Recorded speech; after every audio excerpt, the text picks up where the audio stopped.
Ngayong episode ng Kwentong Hupex. 40 seconds.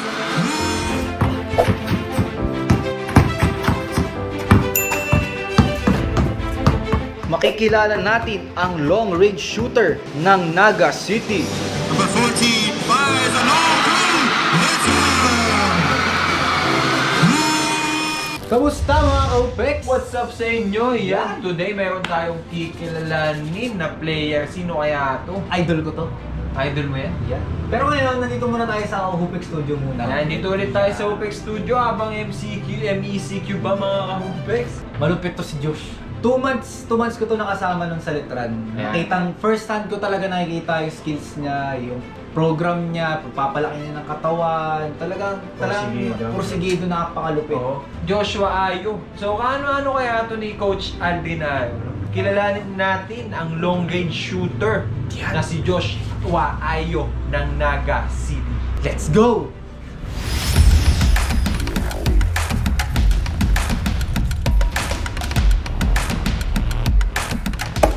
What's up mga ka-Hupex? Ako po pala si Joshua Ayo from Naga City, 23 years old, playing point guard or shooting guard sa laro.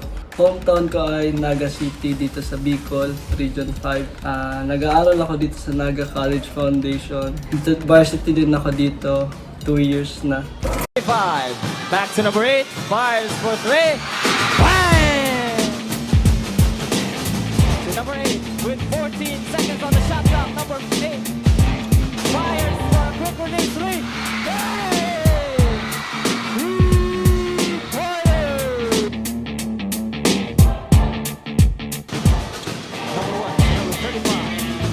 Back to number 8. Loader, it's gone!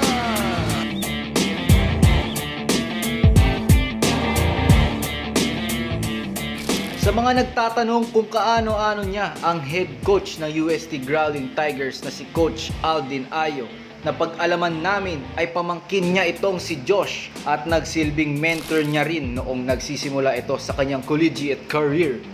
Big leagues na nalaruan ko ay nung high school, palarong pambansa. Then yung pinaka-highlight ko talaga sa high school, yung 3-on-3 FIBA.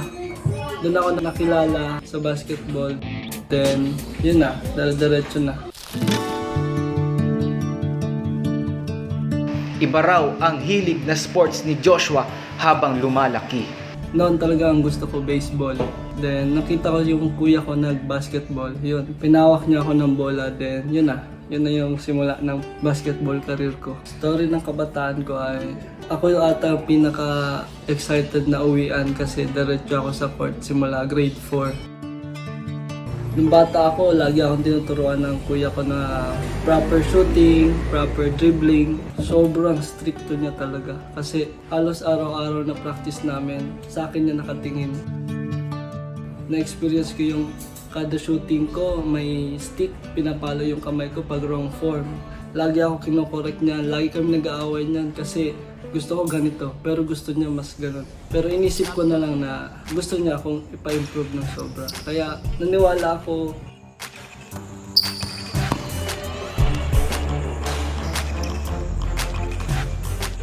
Na-improve ko yung shooting ko dahil sa kanya.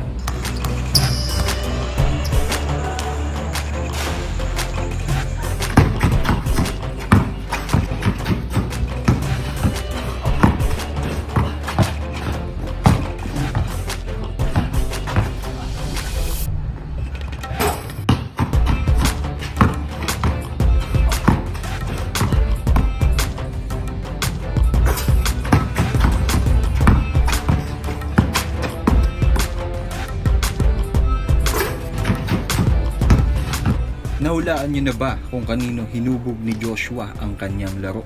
Kanino ko makikompare ang laro ko? Siguro kay Stephen Curry kasi mahilig ako mag 3 points sa malayo. Fires for a quick release 3. Bang! Then mga fancy dribble, behind the back na pasa. Yun talaga yung asset ko sa 3 points po, sa shooting. Pinagkakaabalan ko ngayon lockdown ay ang pag-alaga ng aso. What's up mga ka-Hupex? Ito pala yung mga alaga ko. Beagle sila. Ito si Nala, babae. Si Chanel. And si Prima. Ito lang yung mga puppies ko. Sa baba naman mamaya, andun yung mga malaking aso. Ito din pala si Rosh, pinakamalaking aso ko. Rosh, up. Ayan, Labrador. 1 year old pa lang. Then, si Kobe. Kobe. Ito si Kobe. 3 months. 3 months pa lang. Choco Labrador din siya. Yun siya na makulit talaga to. Then, si Effie, andoon.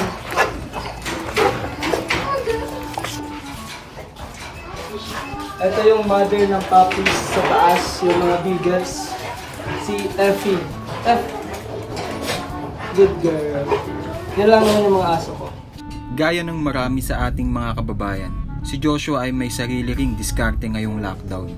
Paggawa ng leche plan at nagbebenta ng mga leche plan, cookies, yan lang naman. Mga workouts ko, ito. Mga simpleng ginagawa ko ngayon yung COVID exercise. Siyempre di mawawala yung sa legs. Kailangan laging okay yung legs.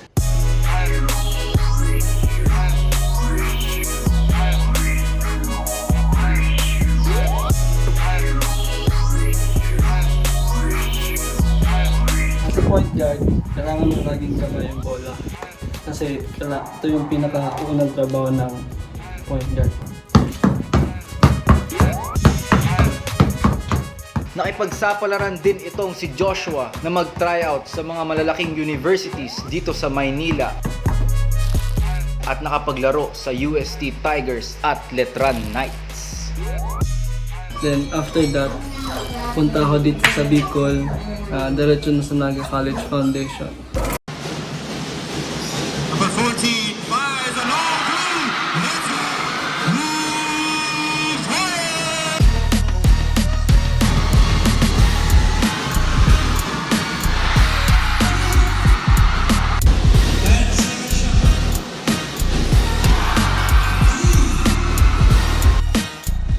Sobrang hirap maging student athlete kasi unang-una pa lang yung bag mo. Sobrang laki kasi libro at sapatos ang dala-dala mo. Pero okay lang yun kasi tiyaga-tiyaga lang. Sarap mag-basketball eh.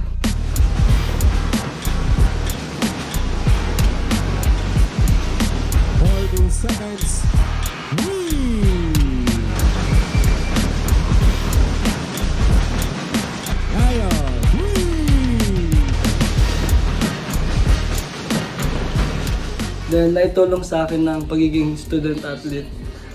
Simula nung first year high school ako, naging scholar na ako. Walang binayaran yung mga magulang ko. Yun yung unang naitutulong ko sa magulang na less tuition fee sa kanila. Then malaking exposure din pagiging student athlete kasi na-expose ka sa mga iba-ibang gawain like pagod ka na pero kailangan mo pa mag-ensayo. Nire-ready ka na sa after graduation mo ng tunay na mundo. Ang isang laro na di makakalimutan ni Joshua ay noong nakalaban nila ang Letran Knights sa PCCL or Philippine Collegiate Champions League. Kasi pag sinabi Letran, NCF, parang alam nyo na, di ba? Pero ginawa lang namin yung sinabi ng coach namin na magtiwala lang din, magtiwala sa teammates. Yung ina-expect ng tao na matatalo kami ng Letran kasi Letran yun eh. Sa sobrang pray namin, di namin inaasahan talaga na matalo namin yung Letran sa PCCL. Katulad din ng marami sa ating Pinoy aspiring athletes, nakaranas din si Josh ng pangmamaliit dahil sa kanyang height. Pinakamasakit na experience ko ay yung laging sinasabi sa akin na maliit lang ako, di ako bagay sa basketball. Kasi ang basketball daw ay para sa malalaki, matataas. So yun, doon ako kumukuha ng lakas na pinag-improve ko yung shooting ko kasi maliit daw ako. Kaya doon ako nahilig tumira ng malayo sa 3 points.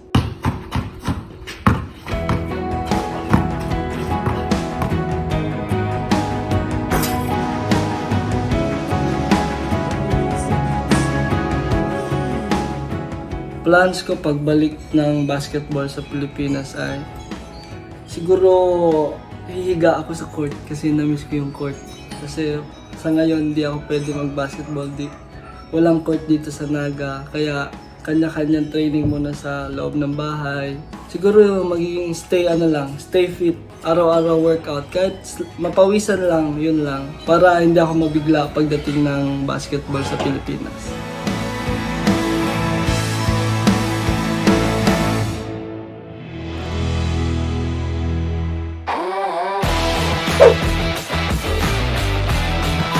Sinong player ang gusto kong ka 1 versus 1? Siguro si Terence Romeo kasi sobrang idol ko talaga yun. Gusto ko matuto ng mga galaw na kagaya sa kanya. Kasi yung mga crossover, step back, 3 points niya. Top 3 basketball shoes ko ay ito. Greek Freak 1. Bigay ng pinsan ko si Ate Kat. Then ito.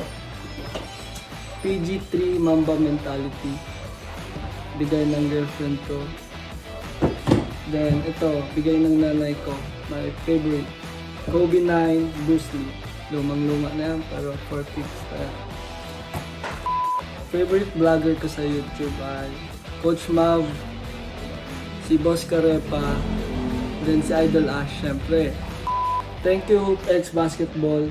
Shoutout ko po pala si Ryan San Buenaventura, Riza San Buenaventura, Coach Brian Ayo, mama ko na nasa Kuwait. Hi ma, thank you po. So yun, ayan, kita na napakalupit talaga nito. Oo, napakalupit.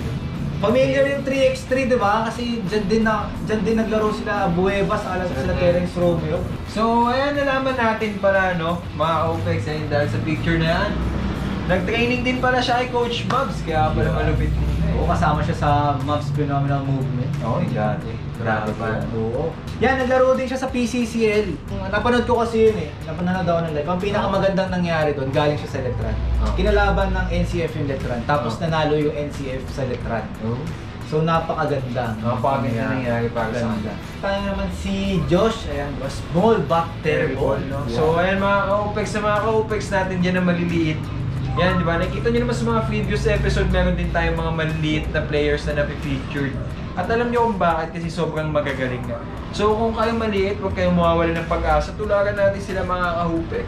Isa pang mapupulot nating aral kay Josh, hindi porke maliit ka, hindi na sa'yo pwedeng kumuha ng tips yung mga players na malaki. yan. Diba? Kasi, yun nga eh, dumating din sa point, diba, na nagtitraining siya ng mga players.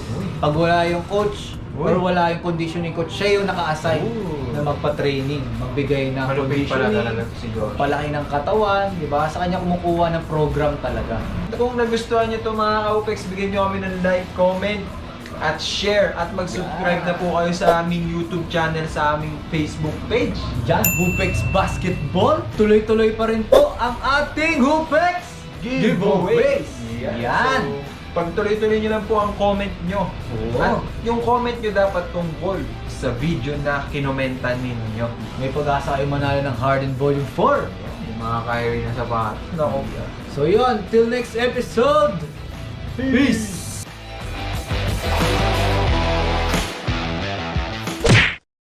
So, welcome po ulit sa X-Vlogs at kung saan tayo nagbabasa ng comment at pag-shoutout tayo ng mga nagko-comment na ka-OPEX natin. Magbabasa tayo ng mga comments dito sa episode 2 ng kwentong Choki and Ash. Yan, kwentong OPEX ni Choki and Ash.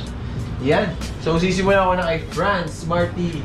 Talagang grabe yung struggles na kinaharap niyo sa buhay at kung paano nyo tinahak yung mundo ng basketball at kung gaano kayo magsumikap para sa pangarap nyo. Pero di pa naman huli ang lahat, idol. Choki at Ash, maraming salamat Tupex dahil kayo yung nagpira-inspirasyon sa aming mga kabataan upang huwag sumuko. Magtiwala sa sarili at ipagpatuloy ang aming pangarap. Bola, more power, Hoopex Basketball keeps safe. Sabay-sabay natin tuparin ang ating mga pangarap. Solid fan. Yun. So shoutout sa'yo, France. Thank you.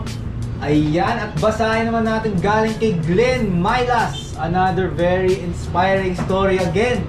This is what I've been waiting for. Yung mapanood naman, mga story of struggles and successful ng dalawang main story creator ng HoopX. Nakaka-inspire kayo mga boss. I just wanna say, keep going and more power to come to this channel. Napakarami niyong natutulungan. Thanks for featuring aspiring players para sa mga ibang nangangarap din makalaro sa big leagues. God bless Hoopex. Very entertaining and inspiring na itong channel niyo. Shoutout Coach Choki and Ash Ariba. Hoopex! Hashtag kwentong Hoopex! Hashtag Hoopex Basketball. Thank you sa'yo, Idol Glenn. Shoutout sa'yo, Idol Glenn Mylas. Thank you. So, ayan mga ka-Hoopex, so hintayin lang tayo sa panibagong segment natin at magugulat kayo at kung ano yun. Yun, no? Excited na ako dun. Ako din. Excited na ako dun. Sobrang excited na ako dun. So, ayan, huwag natin patagalin. Yeah. Until next video. Peace!